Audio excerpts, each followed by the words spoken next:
చేస్తున్నారు. విశ్వసనీయ సమాచారం చచ్చిపోయింది అక్కడ. ఎందుకంటే ఎవడు చెప్పేవాడు లేడు. ఇప్పుడు మనం అవసరమైతే నరేంద్ర మోడీ పక్కకెళ్ళిపోయేసి అమిత్ షాకి ఇచ్చేయబోతున్నారు ప్రధానమంత్రి అని కూడా రాయొచ్చు. అడిగేవాడు ఎవడు, ఖండించేవాడు ఎవడు, తప్పట్టేవాడు ఎవడు, ఏమో అవ్వచ్చేమో అని కూడా రాస్తాడు. సార్ కానీ బీజేపీలో ఇది ఉందా, 3 ఏళ్ళు కంటిన్యూగా చేస్తే వాళ్ళని పక్కన పెడతారు, వేరే వాళ్ళకి ఛాన్స్ ఇస్తారు, అందుకే ఇప్పుడు అమిత్ షా లైన్ లో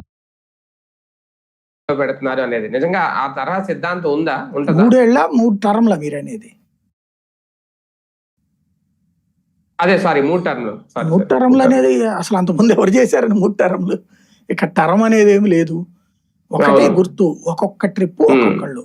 ఒకప్పుడు వాజ్పేయి అద్వానీలకు కుదిరింది జోడీ, తర్వాత మోడీ అమిత్ షాలకు కుదిరింది జోడీ. మళ్ళీ ఇంకొక టీం తయారు కావాలి. ఎప్పుడు తయారు చేస్తారు? వీళ్ళ పని అయిపోయింది అనుకున్నప్పుడు, వీళ్ళ వల్ల కావట్లేదు అనుకున్నప్పుడు. వీళ్ళు సక్సెస్ఫుల్ గానే ఉన్నారు కదా. బెంగాల్ లాంటి దాన్ని గెలిపించారు.